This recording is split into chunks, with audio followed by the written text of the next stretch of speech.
ABC News exclusive on that verdict that sparked so much national division and debate this weekend. George Zimmerman found not guilty of murder when he shot 17-year-old Trayvon Martin. And in that courtroom listening were his parents, Gladys and Robert Zimmerman, who are speaking out tonight one-on-one with our own Barbara Walters, an ABC News exclusive. And Barbara, great to have you here to tell us about it. Thank you. Well, we just left them a short time ago. Diane, since the verdict, this is the first time that they have done an on-camera interview, holding hands, talking about their son, whom they feel has been terribly misunderstood. When you finally got a chance to talk to your son in the courtroom after the verdict, what did he say to you? I hugged him, I kissed him, and he said, "Thank you, Mom. I want to go home." Are you concerned for George's safety? Yes, I do. Yes? Yes. Why? What do you think could happen? It's a lot of death threats on, in the social media. Are you concerned about death threats? Have you had death threats? We've had an enormous amount of death threats. George's legal counsel has had death threats. The police chief of Sanford, many people have had death threats. The protests have been mostly framed by the issue of race, as you both know. What do you say to people who are demanding vengeance?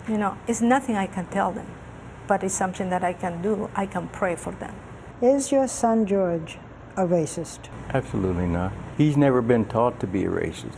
We've seen him not showing a lot of emotion, but that's not the son you see. Describe George to us. What you see is a composed person. Mm-hmm. A composed person, that's what you see. And that's what you will see in all my kids. What are his expectations about being able to live a normal life? He's been such a target for a year and a half. You think he can live a, quote, normal life? I don't know. Only time will tell. Even for us who have not been living a normal life, for the past months, it is hard. It is hard because we have lost everything. So you think your son has to stay in hiding for a long time? If I was him, I would. As parents, what would you say to Trayvon Martin's parents? That we are deeply sorry for this tragedy. Deeply sorry. And we pray for the departed. We pray for Trayvon Martin.